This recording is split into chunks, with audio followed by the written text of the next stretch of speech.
Yeah, so the next one is of a bit of a tragic and a touchy subject, but yeah, let's get into it. Have you ever suffered losses with your preps?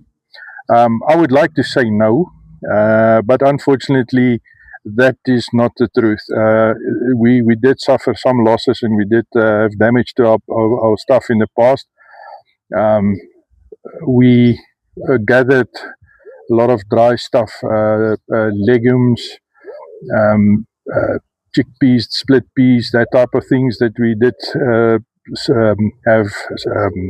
have saved, and we got mites. The mites just wreaked havoc, and we lost quite a bit, probably about 3/4 full of a 80-liter plastic container that we lost due to that. Since then, we have learned that there's actually a bit of a trick to it. If you buy stuff, just keep it in your fridge for a couple of days. Once it's been frozen, any mites that might be in there would be dead, and then you can actually then just store it in your container. That reduces the risk quite a bit, and since we've done that, touch wood, we haven't had any losses as far as that is concerned. Then the other big threat to your preps would be mice. Unfortunately, we recently lost some of our stuff, but that was cycling stuff to mice.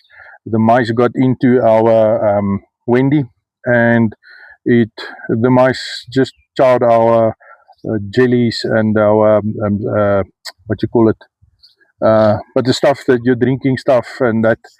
So that and they also destroyed the bags that the stuff was in, our riding bags.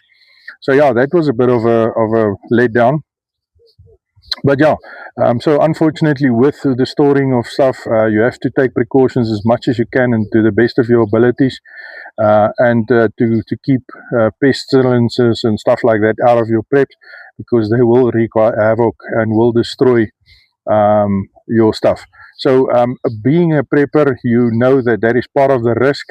I know of people that have lost things due to fire, floods, stuff like that. That's also a possibility and a threat that you have to face. So, yeah, you know that there is going to be some problems.